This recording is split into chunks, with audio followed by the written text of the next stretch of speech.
Assalamualaikum warahmatullahi wabarakatuh. Berjumpa lagi dengan saya Muhammad Fatoni, guru Al-Quran Hadis di MAINU Al-Hikmah, Walaman Mijen Semarang. Pada kesempatan kali ini, saya akan menjelaskan materi kelas 11 tentang menghindari pergaulan bebas dan perbuatan keji. Namun pada kesempatan kali ini, saya akan fokus menjelaskan mengenai menghindari pergaulan bebas dan perbuatan zina sesuai dengan Quran Surat Al-Isra ayat 32.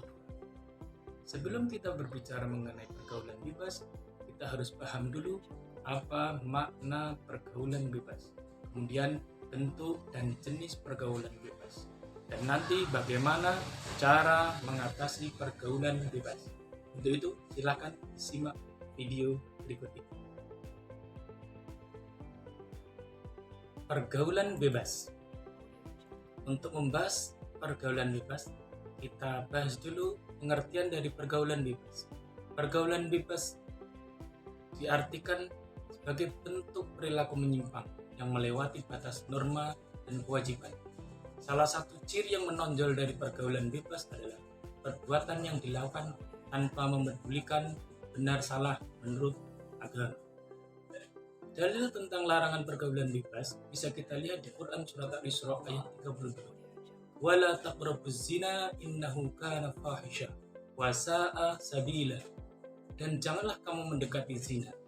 Zina itu sungguh suatu perbuatan keji dan suatu jalan yang buruk. Menurut Imam Al-Qurtubi, la taqrabuz zina. Janganlah kamu mendekati zina. Maknanya adalah segala bentuk perbuatan yang mendekatkan pelakunya kepada tindakan perzinaan. Jelas itu sangat diharamkan oleh Allah SWT. Sedangkan menurut Imam Asy-Syaukani, janganlah kalian mendekati zina diartikan bahwa segala kreativitas budaya yang mengorientasikan perilaku manusia menuju kemungkinan perzinaan tidak diperkenankan atau diharamkan oleh Allah.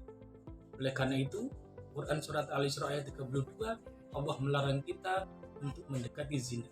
Karena perbuatan mendekati zina itu adalah tindakan yang bisa menjerumuskan seseorang kepada perzinaan. Dan itu tentu perbuatan keji dan buruk. Oleh karena itu, perbuatan mendekati zina termasuk kategori pergaulan bebas. Ada beberapa sebab pergaulan bebas itu terjadi. Yang pertama karena adanya kedangkalan keislaman atau keislaman dan keimanan seseorang. Kemudian kurangnya kontrol diri dalam memilih pergaulan, serta kurangnya perhatian dan kepedulian dari orang tua.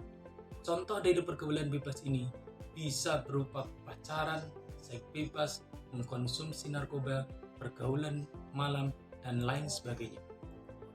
Oleh karena itu, dampak yang diakibatkan oleh pergaulan bebas itu bisa berdampak bagi diri sendiri, bisa malas beribadah, hampa, mentalnya tidak stabil.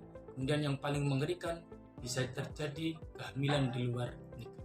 Tentunya bagi keluarga ini akan mengecewakan orang tua dan mungkin akan muncul perasaan menyesal karena gagal menjadi orang tua.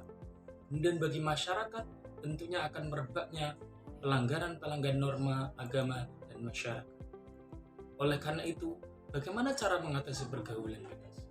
Tentunya yang pertama adalah meningkatkan keimanan dan keislaman kita. Kemudian memberikan penyuluhan tentang bahaya pergaulan bebas dan berteman dengan orang-orang yang baik.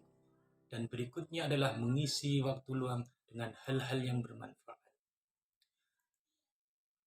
Berikutnya adalah salah satu bentuk perbuatan keji itu adalah perbuatan zina. Apa makna zina? Zina diartikan adalah hubungan antara laki-laki dan perempuan di luar pernikahan yang sah. Zina ini nanti bentuknya ada dua macam. Zina muhsan, zina yang dilakukan oleh orang yang sudah menikah. Kemudian zina ghairu muhsan, zina yang dilakukan orang yang belum menikah.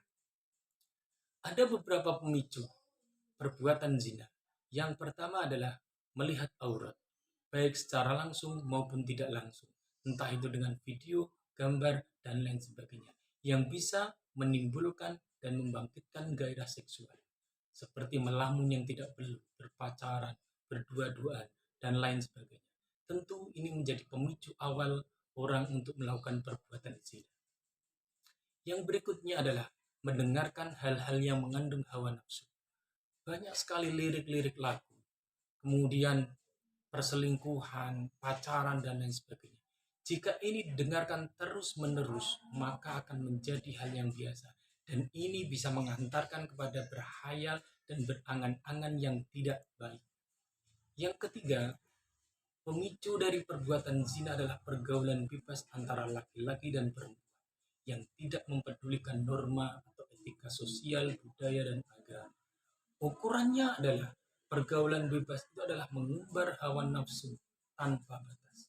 Sehingga pergaulan bebas ini biasanya berujung pada hal-hal yang mendekati zina, dunia, malam, konsumsi narkoba, bahkan zina itu sendiri. Yang keempat adalah berduaan dengan lawan jenis yang bukan mahramnya atau pacar. Di dalam bahasa Arab disebut dengan khalwat. Berdua-duaan dengan lawan jenis ini mungkin sekarang dianggap sebagai hal yang biasa dengan alasan bisnis, meeting, belajar kelompok, dan lain sebagainya. Oleh karena itu, ada beberapa akibat dampak yang diakibatkan dari perbuatan zina adalah tentunya akan dilaknat oleh Allah Subhanahu wa taala. Bisa menghancurkan masa depan anak dan tentunya bisa mendorong perbuatan dosa-dosa lain. Kemudian bagaimana cara menjauhi perbuatan zina? Tentu yang pertama menjauhkan diri dari tempat-tempat maksiat. Kemudian jangan mendekati atau melakukan hal-hal yang menjurus kepada perbuatan zina. Yang ketiga bisa memilih teman bergaul yang baik. Oleh karena itu, ada beberapa hikmah ketika kita bisa menghindari pergaulan bebas. Yang pertama tentunya akan mendapatkan keridhaan Allah Subhanahu wa taala, memperoleh pahala, dan tentunya terhindar dari dampak buruk pergaulan yang melanggar norma agama dan masyarakat. Begitu juga ketika kita mampu menjauhi perbuatan zina, maka bisa menjaga keturunan kita, menjaga kesucian, martabat diri, dan keluarga. Dan tentunya terpelihara dari penyakit yang disebabkan oleh perbuatan zina.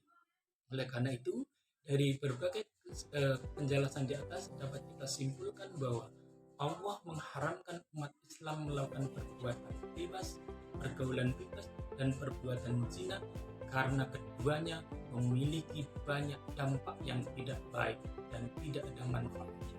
Tentunya kita harus menjauhi perbuatan tersebut dengan meningkatkan keimanan dan ketakwaan kita serta memilih pergaulan dan lingkungan yang baik dan bermanfaat. Semoga kita bisa menjadi pribadi yang bisa menjauhi perbuatan-perbuatan maksiat, terutama bisa menjaga pergaulan kita serta menjauhi perbuatan keji. Demikian yang bisa saya sampaikan. Terima kasih. Assalamualaikum warahmatullahi wabarakatuh.